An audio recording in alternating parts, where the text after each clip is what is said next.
And every conversation explores the art of thinking beyond the obvious. And today I have my special guest. He's an author, blogger, cancer survivor, former IT guy, of course, a fellow podcaster, social media guru, speaker, vlogger, and more. None other than Mr. Joseph M. Leonard. Yep, that's me. And right, it's Joseph M. Leonard.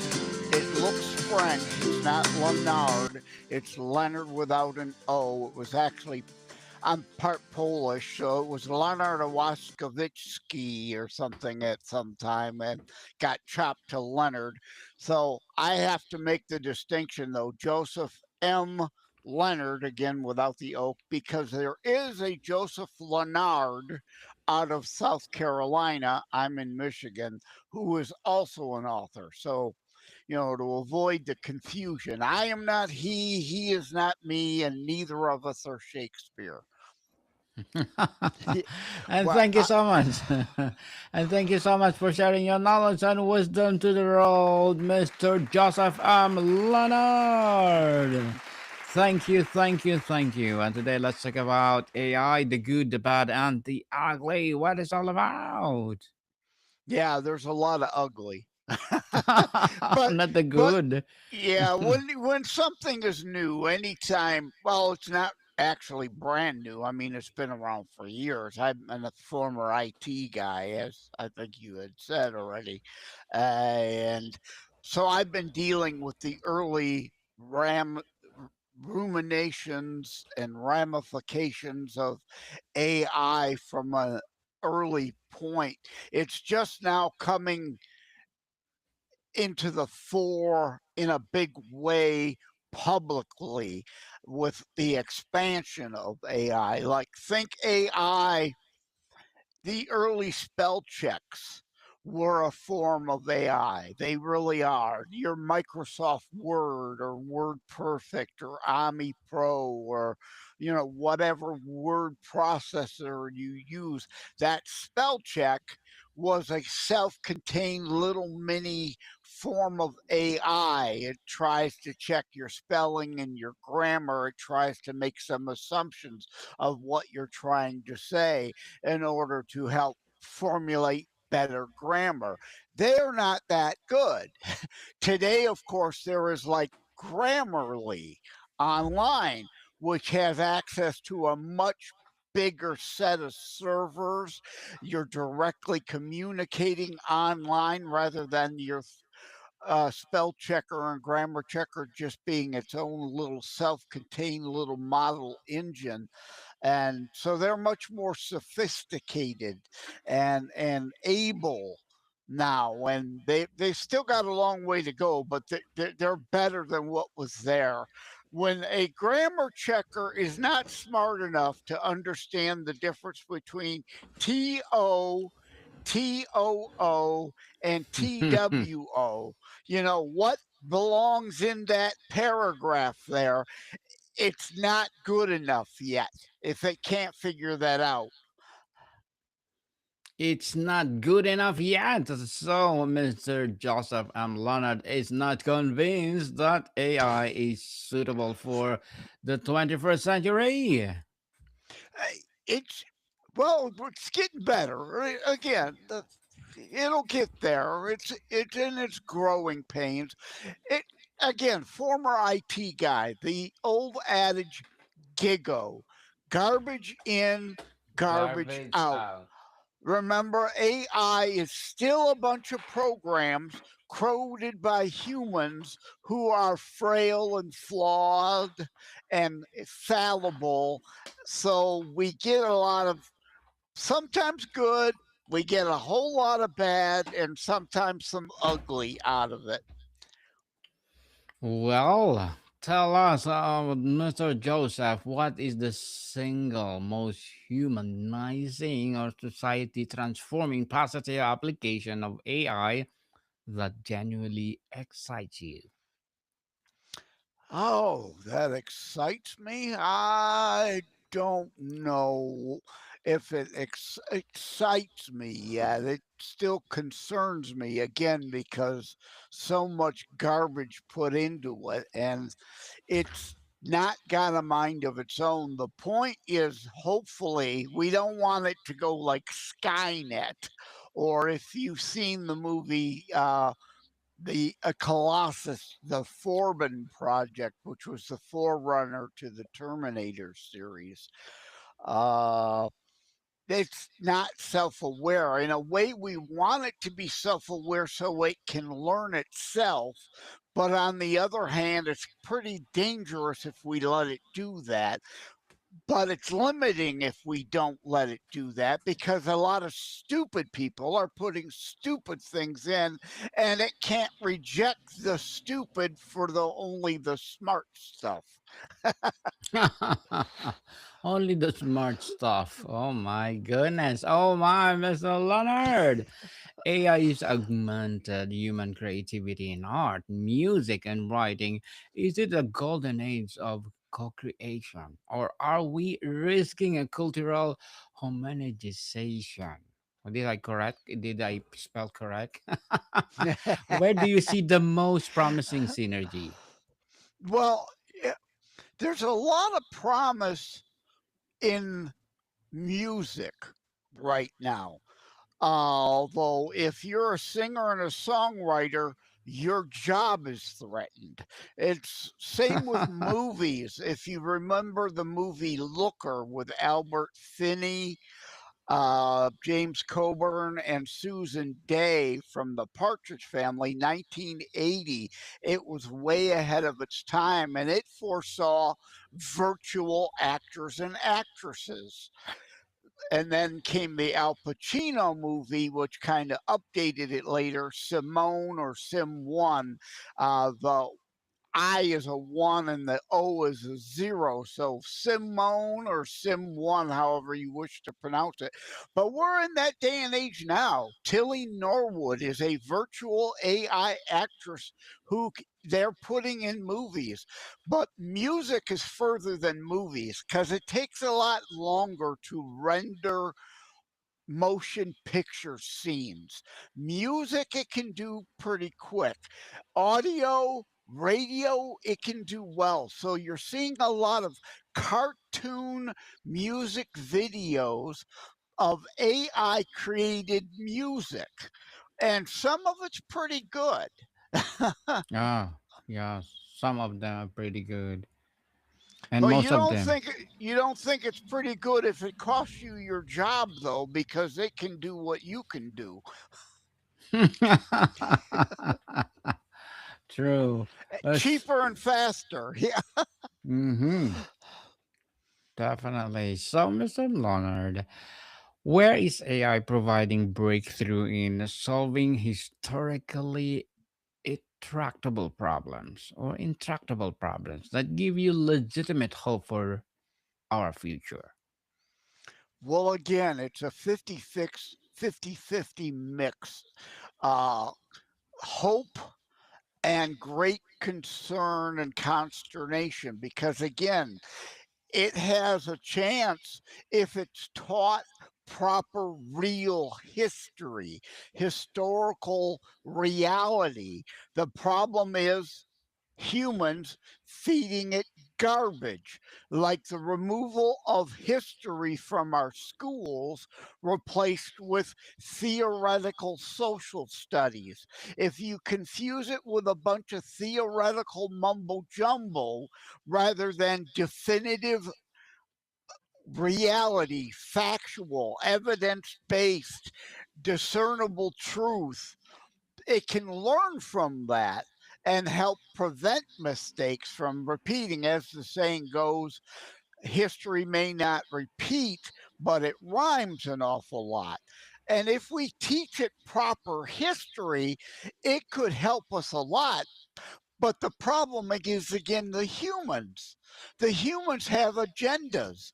They want to put garbage in so they can get a predetermined, predictable outcome rather than what would be uh, most intelligently logic and reasoned through process if AI were to be allowed to have all the correct information. Well, interesting and empowering answer, Mr. Joseph. And how is AI acting as a great equalizer right now, providing tools and capabilities to individual and communities that were previously out of reach? That's one area that AI is really excelling, I guess I would say, because there are so many AI firms right now. We're in the golden age of it. If you remember back to the 90s, the .com bubble, there everybody and their uncle created a .com company and was selling things online until that bubble burst. Well, that's going to happen again with AI. A lot of these AI companies aren't going to survive. But for now, the competition is so great, the cost is so low. The right now they're allowing most people to use their systems for free. You can't beat free. It cannot be free, But people. But at the same time, there's no such thing as a free lunch, right? There's no such thing as free. You're paying in other ways. Somebody is paying the actual bills, and like they said about social media, and it's very true. Like fascist book and Insta puke, Insta censor, all the. Yeah, if you're not paying, you are the product. Advertising is covering some of it, but you're the product, you're the end goal. Selling things to you, catering to advertisers to try to sell you stuff. They're not charging you because you're the sucker, right? In the Barnum uh, equation of a sucker born every minute. In every minute. So, the Although treat. I would dare say if Barnum were alive today, Uh huh. with the computer age, it was no longer a sucker born every minute. It's a sucker born every nanosecond, right? It's like Mm-hmm. same thing with the day of Orwell. The times are so fast and furious now. I had another analogy, but I forgot it now. What is it? You forgot it, Mr. Yeah, Leonard. kind of like the Barnum. There's a sucker born every minute. Now it's every nanosecond. Oh, I remember what it was. It's Orwell. I did mention Orwell. You did. I joke in my Terror Strikes Coming Soon to a City Near You book website, terrorstrikes.info/quotes page, terrorstrikes.info/quotes page. If Orwell were alive today, and writing a sequel to Animal Farm, instead of it would not be some animals are more equal than others. It would be some are have more equity than others, right? Because that's the buzzword of today, equity, which is not equality, it's special treatments, it's privileges for some, but not for others, taking from some to give to others. So that's the other analogy of. Our modern times versus Barnum and Orwell and so many others that were brilliant for their time and kind of ahead of their time, but that's kind of the modern update of their thinking now. Interesting, Mr. Leonard. And thus, the AI race inevitably lead to an unprecedented concentration of power and knowledge in the hands of a few tech companies and governments. Unfortunately, yes. That always seems to be the issue. Like I was talking about, currently, there's a lot of competition, and competition usually the cream rises to the top, but not always. It's those who have the most gold bars can buy up the better ones and drag them down. I wouldn't dare say Microsoft is the best browser, right? Netscape came along and created the online browser as we know it today. In fact, Netscape sued Microsoft for stealing the browser and making it Internet Explorer. They won their lawsuit, but the jury only awarded them $1, thinking the judge would adjust that to a more appropriate amount. And A so dollar. Microsoft said, "Oh, we'll happily pay you $1 for stealing your browser." And of course, they went bankrupt and out of business.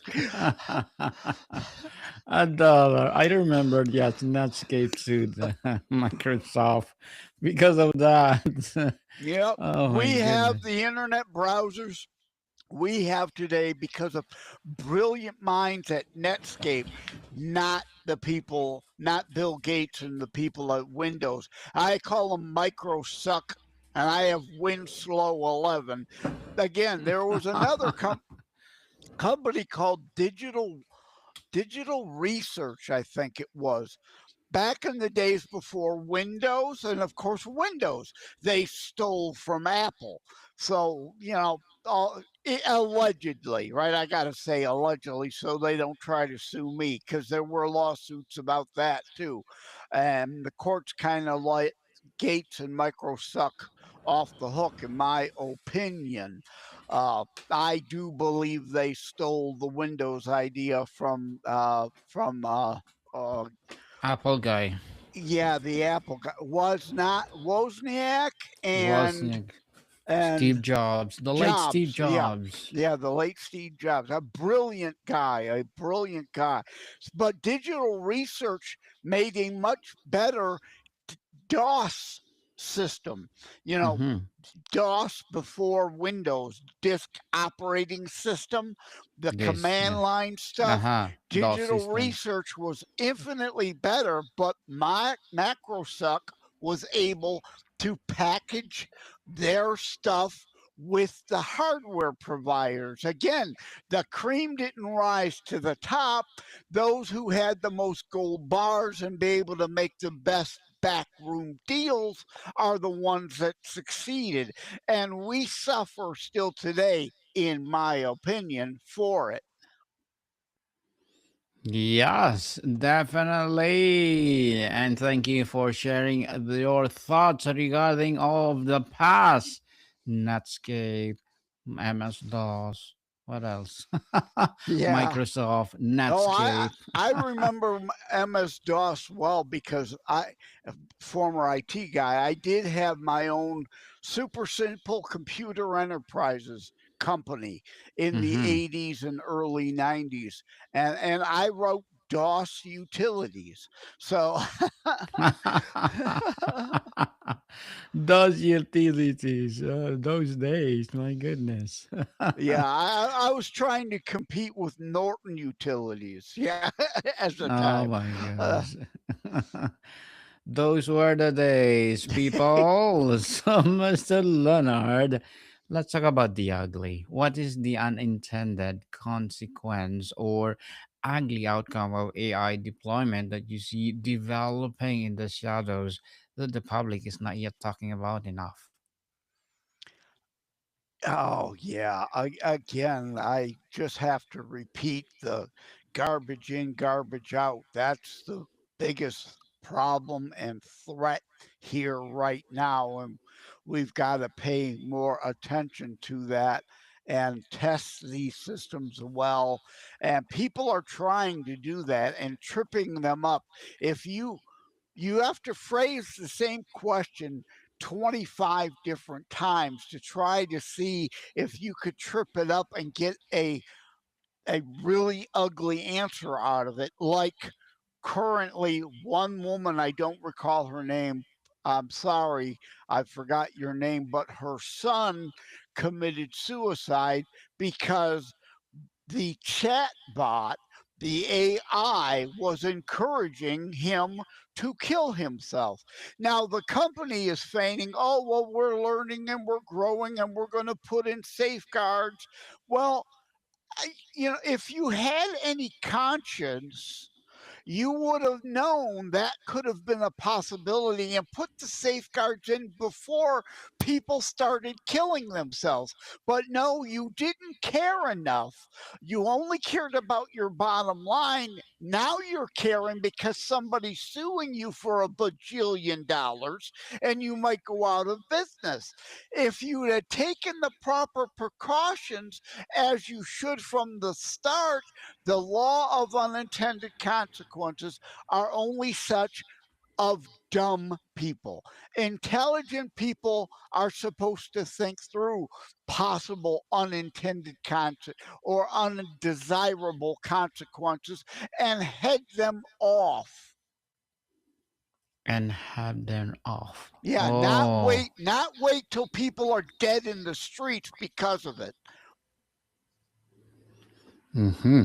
Interesting, Mr. Leonard. Interesting. And tell us, in a competitive geopolitical race for AI dominance, can meaningful safety solving regulation ever be achieved? Or is it a prisoner dilemma where everyone chooses to sprint ahead? I'm glad you asked that question because I am very much a libertarian. I'm a conservative. I'm a constitutionalist. I coined that term and trademarked it. Right? You need to worry about the evils. Revelation, the mark of the beast, all that stuff. We know the evildoers are out there and will put in evil if they can get away with it. And we have to be on guard for that. So I am very much anti government regulation normally. Normally. But I kind of agree with Trump in trying to get the US government involved and bring these people together and help make sure we win the AI race over China because it's a modern day it's a security issue. It's not just a issue of making things better for the public. It's a military issue. It's a strategic defense issue. We must win that race. We need as Trump says, or sees it, doesn't say it, I say it, a new Manhattan Project that led us to getting the bomb before the Germans, the Russians, the Japanese could get it. We need an AI Manhattan Project with private sector, more private sector involvement as much as possible, kind of like we're trying to do with the space race now and SpaceX and Virgin Atlantic and others. So, a public private partnership, certain degree of regulation to keep secrecy will be needed, but we need that moonshot or that Manhattan Project in AI, or they will bury us. They will bury us. Oh my goodness. What a thought, Mr. Joseph. I don't, I don't, I know people are going to think that's hyperbole, and to a degree it is, but it's like my book, Terror Strikes Coming Soon to a City Near You. I want people to be aware and thinking and concerned, but not paranoid. Being paranoid doesn't help, but also pretending there's no problem isn't helpful either. So we need to be aware of things and engage, not cower in the corner or hide or be like Chicken Little that the sky is going to fall. But it is dire. It could be do or die. It's figuratively do or die now.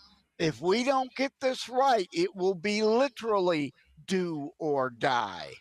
And I don't want to sell fear porn though. Like my Terror Strikes book, I like to say I'm not trying to sell fear porn, but I want people to wake the fuck up. So, Mr. Leonard, looking 50 years out, do you believe the aggregate effect of AI will be not a positive or net negative for human flourishing? What is the key variable that will determine which path we take? Oh, if I knew that, I'd rival Elon for his money. I wish I had all these answers. I have a whole lot of questions that smarter people, people with a whole lot more money and power than I, need to make sure they're answering correctly. I'm, the saying from the Bible, who watches the watchers? Well, I'm watching the watchers. Oh, yes. I'm Definitely. asking the questions. I'm demanding you be transparent as best you can, but at the same time, again, it's a national security issue. So a lot of things are going to be classified and not told to us. I just want to make sure they're asking and answering the right questions, even if they can't give me the answer publicly. Hmm. Give me the answer now. That's you can't handle the truth, right? What movie was that? A Few Good Men, right? A With few good men, yeah, yes. Nicholson and Cruz and great movie. Great movie indeed. So, Mr. Joseph, before we wrap up our discussion for today, I'm inviting you to please do listen to my other podcast, people, because my abstract essay is already in fifth season, abstract poetry in second season, and my book 101 review in sixth Which season. I was on that. Thank you very much for You having are me on that. you are most welcome, Mr. Joseph. Comedy 101 in third season, Food 101 in sixth season, Geography 101 Love Letters, Movie 101 Review, Music 101 fourth season, Science 101 Sex 101 second season, and my baby podcast Mental Health 101, Bible versus 101 and Law 101 and Entrepreneurship 101. Please listen to them wherever you listen your podcast. So, Mr. Leonard, When are we moving on to 201? I mean, these are all university white basic 101s. When does 201 come along? 201 coming next decade, Mr. Joseph. The advanced curriculum is a ways away. Yes. Let's start with the beginning. So, weighing the good, the bad, and the ugly in your own mind, on balance, are you more on optimist or a pessimist about AI augmented future? And what is the one action you believe we must take now to steer toward the good? Yeah, I'm not going to use optimistic. I will say hopeful, right? Hopeful, but somewhat pessimistic. Because again, thousands of years of human nature have shown us a whole lot of dumb people screw things up. Right? There is such great hope for a lot of things, and we never quite achieve the greatness we could have because there's always, again, humans who can be evil with other agendas, power hungry or money hungry. And I'm not against anyone making money. I'm a free market guy, I'm a capitalist, I believe in making money. So but I think you know what I mean. There is such a thing as like the Bible. Like one of your shows is Bible 101, Scriptures 101. The Bible does not say the root of all evil is money. It says the love of money is the root of all Of evil. evil. A big distinction. We are all given by God free will, and some use it to choose evil. Yes, some of people use Yeah, for evil. so what can we do again? Be like me. You must be a watcher of the watchers.